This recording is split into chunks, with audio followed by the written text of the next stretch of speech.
Assalamualaikum warahmatullahi wabarakatuh. Kembali lagi bersama Merapi Flasher di sini. Langsung saja. Kali ini saya kedatangan Asus Zenfone Live L1 dengan seri Asus X00RD.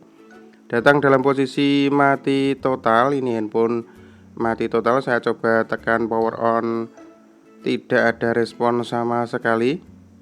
Apa yang harus kita lakukan? Seperti biasa kita butuh power supply. Saya akan gunakan voltase 5,1 volt atau voltase pengisian. Kita akan cek konsumsi arus pengisiannya. Untuk handphone normal itu rata-rata di kisaran 0,46 atau setengah ampere. Di sini ada 0,4, namun dia turun dan menunjukkan LED di kiri atas itu berkedip ya. Namun tidak ada indikasi cas atau bar pengisian berjalan. Jadi kemungkinan besar ini bermasalah ini untuk IC powernya, karena proses pengisian tidak stabil untuk kuat arusnya.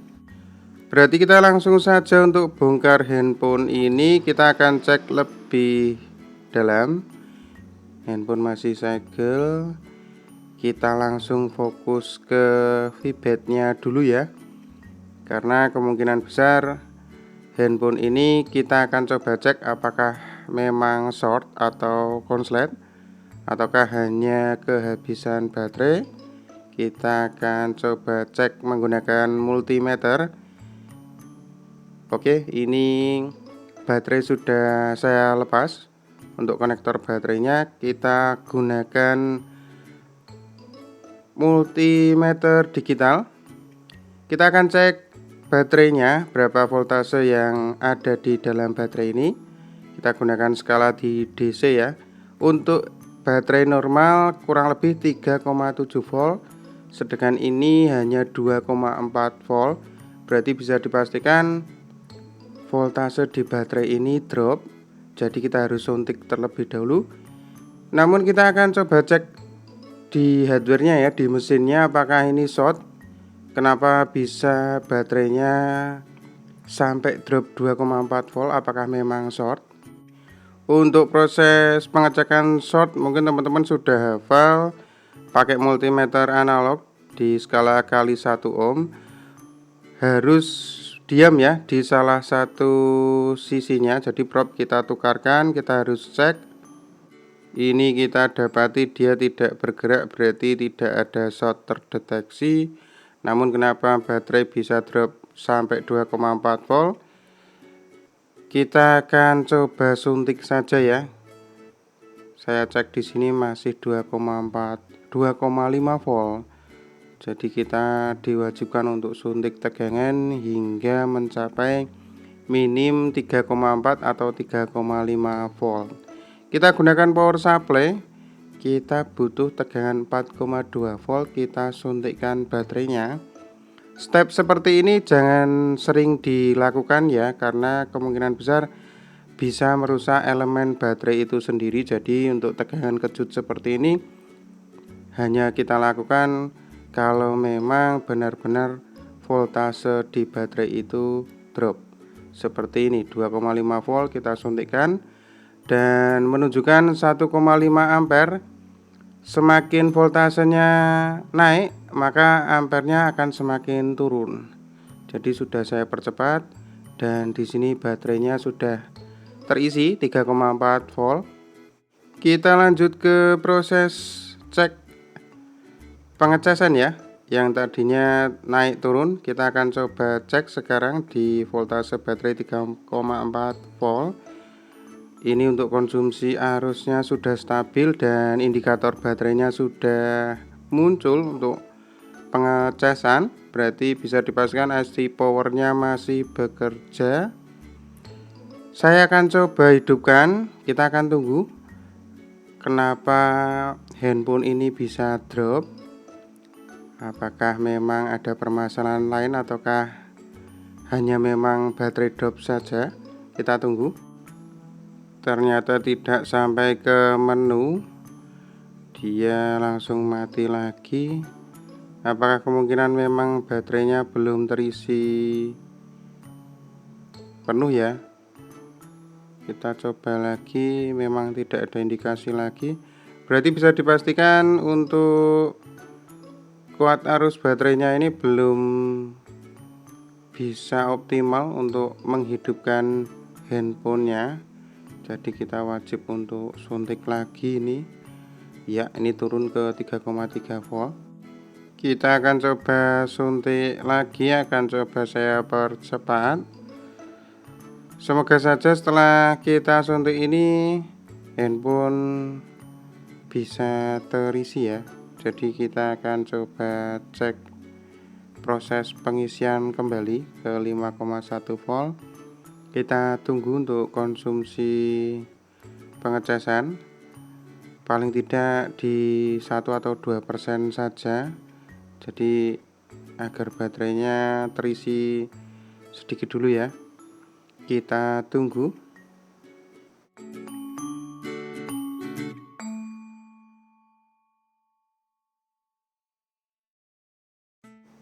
Setelah kita charger, kita akan coba cek baterainya. Jadi untuk proses bootingnya paling tidak di 3,5 atau 3,6. Itu pun baterai sangat lemah ya, 3,5 ini. Namun sudah bisa untuk proses booting saya rasa. Jadi kita akan coba hidupkan sembari kita isi. Kita akan cek lebih dalam lagi kenapa ini handphonenya bisa drop parah sedangkan handphone itu sendiri tidak short.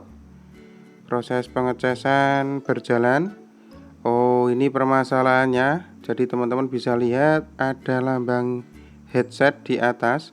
Saya akan coba perjelas untuk break ya, untuk tajaman layarnya ini akan coba saya terangkan.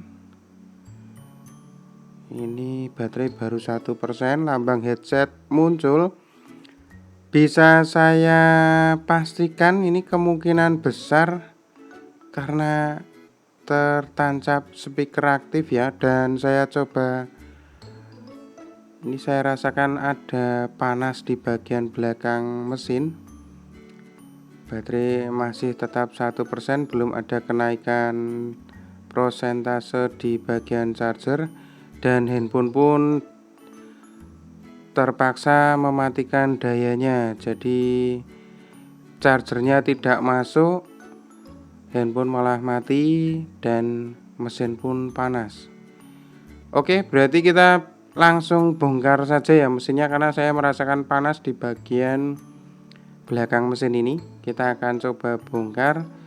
Saya bisa memastikan ini kena speaker aktif. Saya rasa kemungkinan matinya karena speaker aktif. Jadi lambang headset muncul dan handphone pun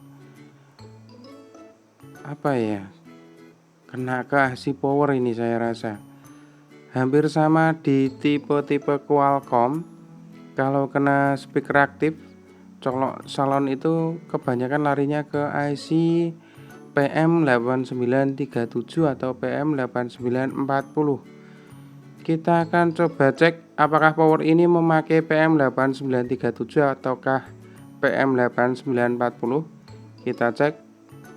Sebelumnya saya akan memastikan dulu apakah terdapat kapasitor atau kutu-kutu kecil yang short ya. Kita bisa gunakan multimeter digital dengan skala di dioda. Prob merah kita hubungkan ke ground dan prob hitam kita cek ke kapasitornya ya. Untuk kapasitor yang short itu semuanya menjadi 0, angkanya menjadi 0, jadi tidak ada hambatan dalam dan berubah menjadi ground semua. Namun di sini saya cek ternyata tidak ada indikasi short atau kutu-kutu yang rusak, itu kapasitor yang rusak. Jadi saya bisa ambil kesimpulan untuk IC powernya akan saya gantikan, karena kebanyakan untuk proses problem headset seperti ini larinya ke ini PM8937. Karena saya tidak punya stok PM8937, kita gunakan PM8940. Apakah bisa? Kemungkinan besar tetap bisa, namun untuk PM8940 kebanyakan larinya ke Android handphone yang sudah ada fingerprint. Sedangkan untuk X00RD ini belum ada fingerprint. Karena kebanyakan IC power PM8940 itu digunakan di handphone yang menggunakan fitur fingerprint ya, seperti Redmi Note 5A UGG itu dia pakai PM8940. Sedangkan untuk Redmi Note 5A UGLED yang belum ada fingerprint dia pakai PM8937. Jadi saya bisa mengambil kesimpulan, saya rasa untuk PM8937 bisa kita gantikan menggunakan PM8940.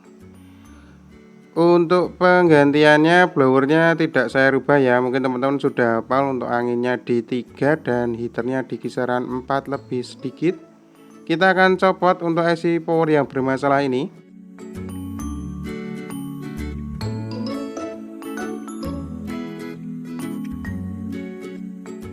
Sudah terangkat. Sebelum kita pasang yang baru, kita bersihkan sisa-sisa timah. Dan setelahnya kita akan bersihkan sisa-sisa fluknya juga. Jadi kita akan bersihkan dulu semuanya sebelum kita pasang kembali, agar pemasangan yang baru bisa lebih presisi tentunya.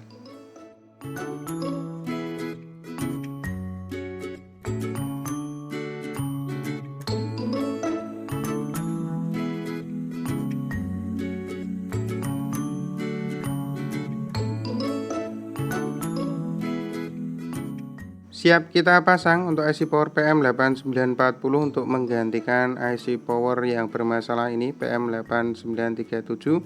Jadi kita akan gunakan PM8940. Semoga saja dengan penggantian PM8940 ini handphone sudah normal kembali ya. Semoga saja seperti itu. Kita akan coba pasang sekarang. Untuk titiknya jangan sampai lupa ya teman-teman, kemungkinan sudah hafal karena beda bentuk kakinya juga, jadi kemungkinan untuk tertukar sedikit. Kita bisa ikuti bentuk kaki di PCB dengan IC-nya, jarang tertukar untuk letak titik PM8940 ini. Untuk pemasangan saya tidak merubah settingan blowernya, jadi tidak terlalu kepanasan juga ya, karena untuk PCB seri ini agak sedikit tipis, jadi lebih berhati-hati.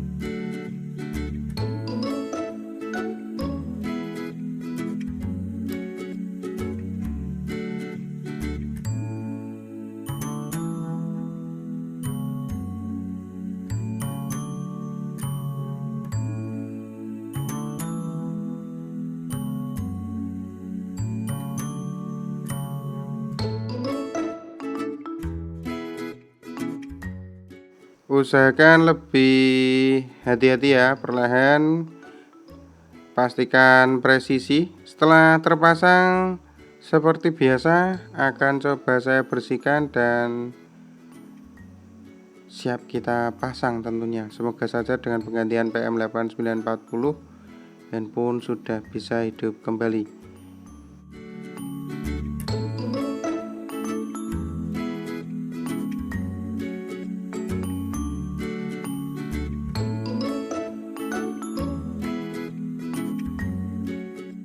Tahap pengecekan, kita akan gunakan multimeter analog dulu untuk memastikan apakah penggantian IC powernya menjadikan short atau tidak. Kita akan coba cek, masih diam di salah satu sisinya dan di sisi lain ada hambatan dalam, berarti bisa dipastikan tidak short.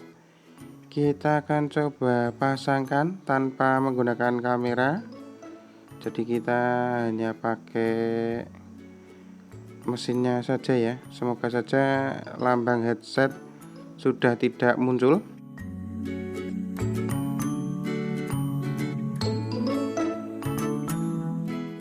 Oke, siap, kita coba cek.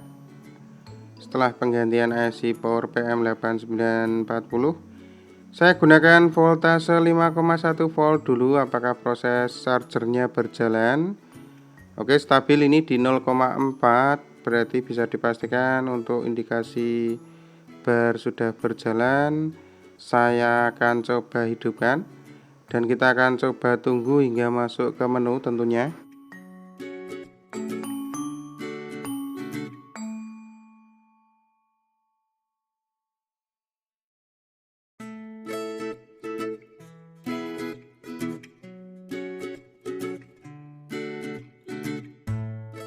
Alhamdulillah ini lambang headsetnya sudah hilang.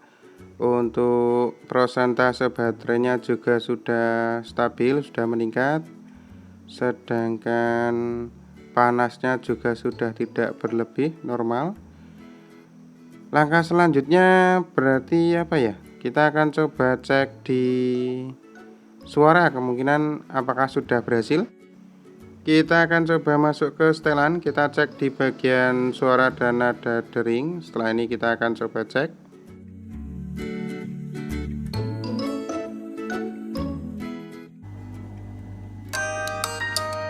Oke, sudah masuk.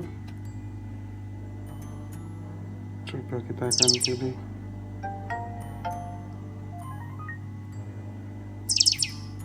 Oke, sudah clear ya semuanya. Sudah berjalan, tunggu pengecasan, masih dalam tahap pengecasan. Kita akan coba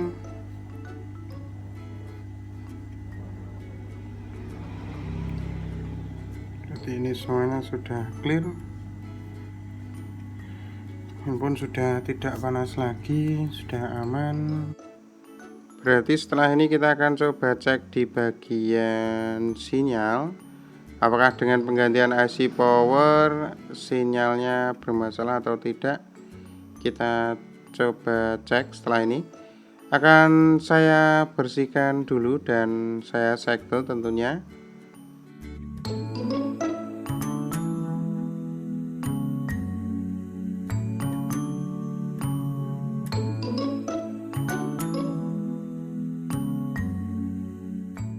Dengan penggantian IC PM8940 ternyata bisa untuk menggantikan PM8937. Handphone pun sudah hidup. Dengan problem headset sudah hilang. Namun saya belum cek di bagian sinyal ya, tentunya saya belum cek di bagian sinyal. Yang pasti itu tadi IC power yang bermasalah.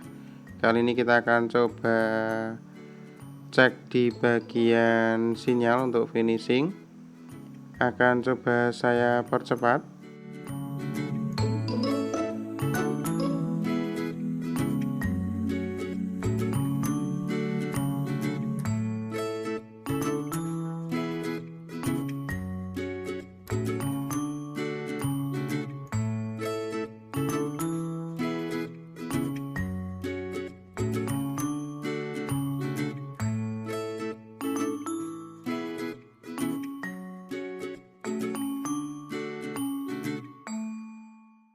Untuk pemasangan jangan sampai lupa di bagian kamera atau fleksibel yang lain. Sedangkan untuk antena ataupun skrup ini ya, jangan sampai ada yang terlupa. Oke, finishing kita akan coba tutup.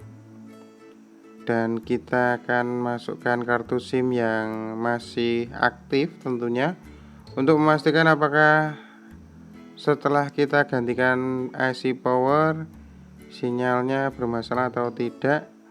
Jadi kita akan finishing ya, kita pastikan semuanya tidak ada masalah. Kita akan coba cek semuanya setelah penggantian IC power.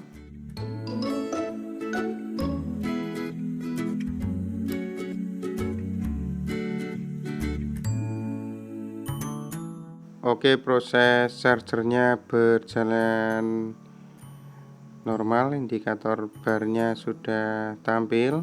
Saya coba hidupkan dan kita akan tunggu ke menu. Setelah ini kita akan cek di bagian sinyalnya. Sebelumnya problem headset sudah kita cek dan tadi sudah bisa masuk ke nada dering ya, sudah terdengar. Untuk sinyal sudah aman, kita aktifkan data selulernya dulu. 4G-nya sudah masuk, untuk 4G-nya sudah aman. Berarti kemungkinan besar sudah tidak ada masalah lagi. Untuk persentase baterainya meningkat. Ini IC power yang bermasalah. Oke, untuk problem kali ini sudah fix ya. Berarti handphone ini mati karena short di bagian IC power. Dengan IC power PM8937 kita gantikan pakai PM8940. Kita coba ke nada dering. Kita akan coba ke nada dering, tadi sudah masuk ya. Kita coba suara dan getaran.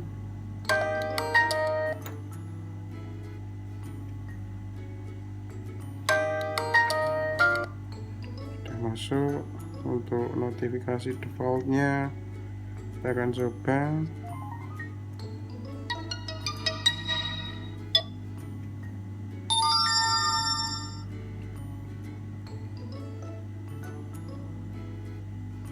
Kita cek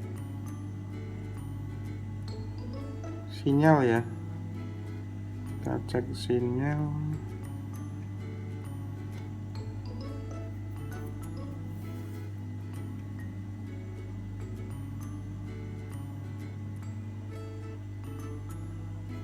Oke, sudah terhubung.